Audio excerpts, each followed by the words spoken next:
Do you know what gluten is doing to your brain?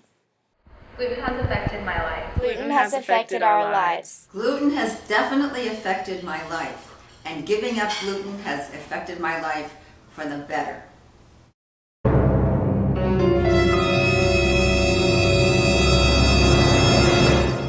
People who are uneducated about the effects of a glutinous diet are unaware that the causes of their daily ailments, such as fatigue, stomach aches, and headaches, could be caused from the consumption of the silent killer, gluten. Hi, Dr. Osborne here to talk about gluten sensitivity.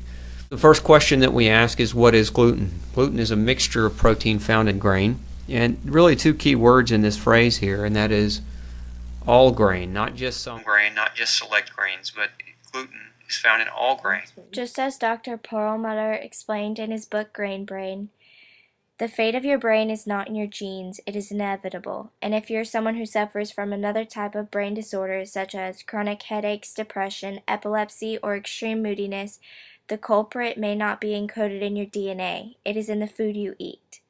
Modern grains are silently destroying your brain.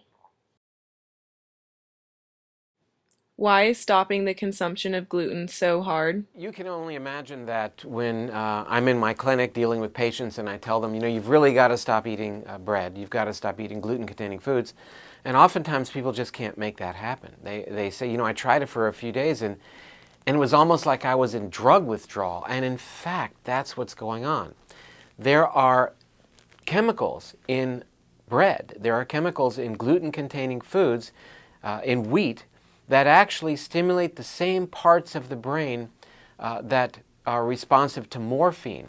So in a sense, you can absolutely be addicted to wheat because of the presence in wheat of these chemicals that bond to the morphine receptors in the human brain. The following interviews contain people who have been diagnosed with celiac disease and those who have taken gluten out of their diet simply to live a healthier lifestyle.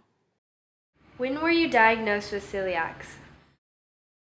Celiac disease is a rare autoimmune disorder that involves gluten but only affects a small number of people. I think I was 38 years old. Suddenly I became very ill. I didn't know what was making me sick.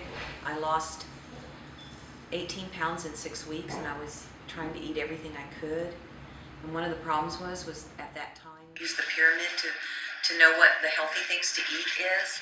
And the biggest thing that you were supposed to eat is pasta and whole grain, and that was the thing that was hurting me. Were you aware of the disease before you were diagnosed? Never heard of it. The reason no one is really educated about celiac disease and gluten sensitivity is because with modern hybridization and gene-modifying technology, the 133 pounds of wheat that the average American consumes each year shares almost no genetic, structural, or chemical likeness to what hunters and gatherers might have stumbled upon many years ago. What would the side effects be if you did eat gluten? I would get sick pretty quickly, like within hours, and it would be kind of like getting the flu. Never tried anything with gluten. I got asthmatic again, I wheezed, and I knew also that it was bothering my stomach, that I would bloat and I would have diarrhea and just feel miserable and have no energy. I get horrible headaches that can turn into migraines. Would you recommend going gluten-free to people without gluten allergies? I'm not sure about that. With Cassie here, she's gone gluten-free and had some really positive results. I would because, I've gotten a lot healthier because of it, a lot more energy, and whenever I do eat gluten, it's just like I feel so sluggish and lethargic that it's just disgusting. I feel so weighed down by it. And once I took it out of my diet, my migraines were gone. We're better off without gluten. What made you decide to go gluten-free? Well, I read about a low carbohydrate diet, and when I went on that low carbohydrate diet, it cured the asthma that had haunted me for about 34 years of my life. I don't miss the feeling bad, and I've also learned to enjoy what I can eat a lot more. You may think it's hard to find gluten-free options in restaurants, but our survey shows that 15 out of 16 restaurants have gluten-free alternatives, 8 of which have a completely separate gluten-free menu. As the awareness of the negative effects of gluten is on the rise, people order gluten-free alternatives more often than not. The FDA has recently required gluten-free labels to be put on foods that are 100% gluten-free.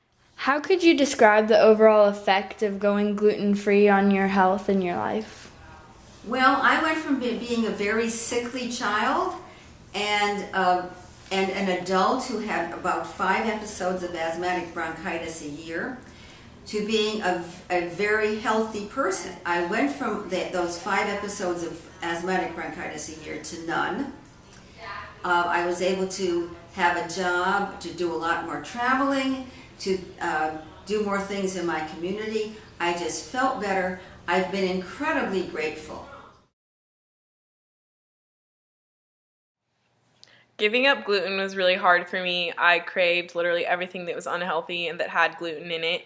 But once I finally started to stick to my diet and get rid of the gluten, I realized that I had more energy, and that was also a problem for me because it got to the point where at night I couldn't go to sleep, and the naps that I would take after school, I couldn't take them anymore. Before I went gluten-free, I would come home from school and take a nap. Typically every day. They'd range from an hour to 3 hours. I changed my diet, and for those 2 weeks I didn't nap once. I also found myself looking for healthier alternatives when I'd come home from school for a snack. Instead of grabbing chips, have egg and avocado. I feel like it benefited me a lot.